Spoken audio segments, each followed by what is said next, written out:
राजा जनक ने गहरी व्याकुलता के साथ पूछा, हे अष्टावक्र, ये मन इतना चंचल क्यों है? मैं इसे रोकना चाहता हूं, पर यह हर क्षण भागता रहता है।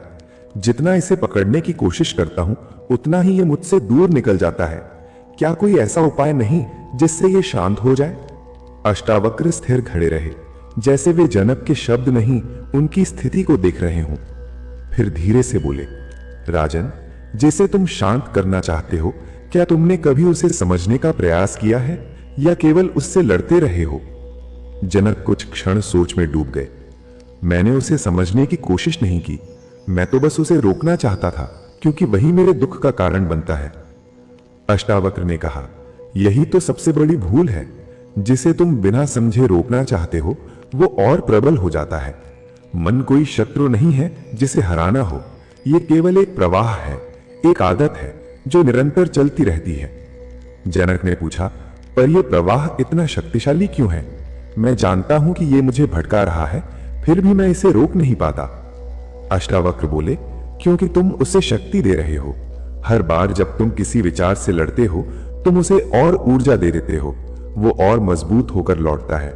यही कारण है कि जितना तुम उसे दबाते हो, वो उतना ही उभर कर सामने आता है। जनक के चेहरे पर आश्चर्य था। तो क्या विचारों से लड़ना ही उन्हें बढ़ाता है? अष्टावक्र ने उत्तर दिया, हां राजन, जैसे अंधेरे को हटाने के लिए उससे लड़ना नहीं पड़ता, केवल दीपक जलाना पड़ता है, वैसे ही मन को शांत करने के लिए संघर्ष नहीं, समझ की आवश्यकता है। जनक ने फिर पूछा, तो ये समझ कैसे आएगी? अष्टावक्र की वाणी और सूक्ष्म हो गई।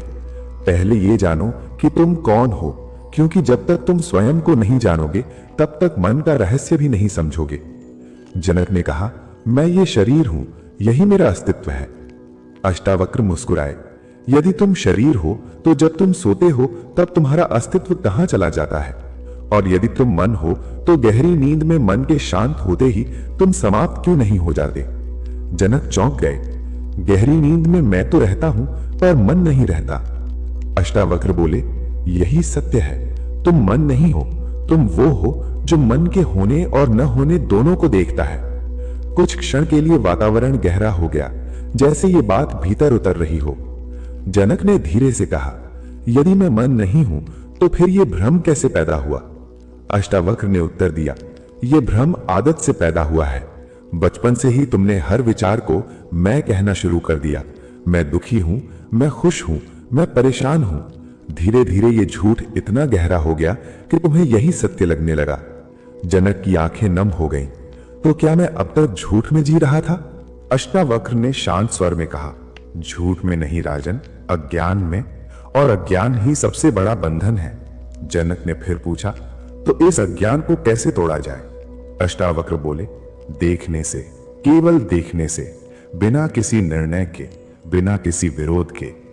जब तुम अपने विचारों को केवल देखना शुरू करते हो, तब धीरे धीरे उनका प्रभाव समाप्त होने लगता है। जनक ने पूछा, पर देखने पर भी विचार आते रहेंगे? अष्टावक्र ने कहा, हाँ, विचार आएंगे, क्योंकि उनका स्वभाव ही आना है। जैसे हवा का स्वभाव बहना है।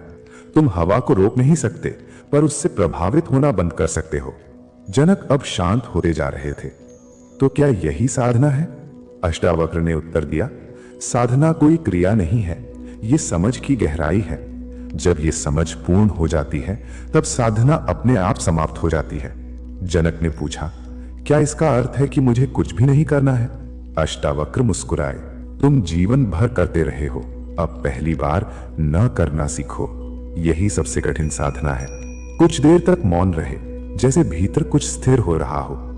अष्टावक्र ने आगे कहा, राजन, मन को नियंत्रित करना कठिन इसलिए लगता है क्योंकि तुम उसे नियंत्रित करने वाले को ही नहीं जानते। जो नियंत्रित करना चाहता है वही मन है, और मन कभी स्वयं को नहीं रोक सकता।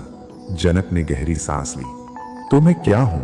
अष्टावक्र की वाणी अत्यंत शांत हो गई। तुम साक्षी हो, शुद्ध चेतना, जो केवल देखती है।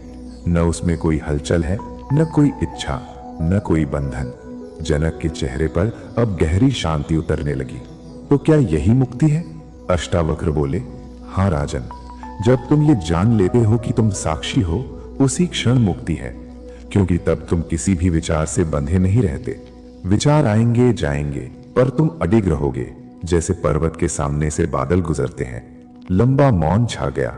फिर अष्टावक्र ने अंतिम वचन कहा, मन को नियंत्रित करने का प्रयास ही सबसे बड़ा बंधन है, और उसे देखने की कला ही सबसे बड़ी मुक्ति।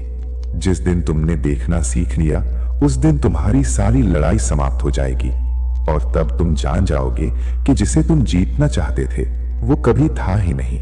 अब बताओ राजन, क्या अभी भी मन को नियंत्रित करना कठिन लगता है?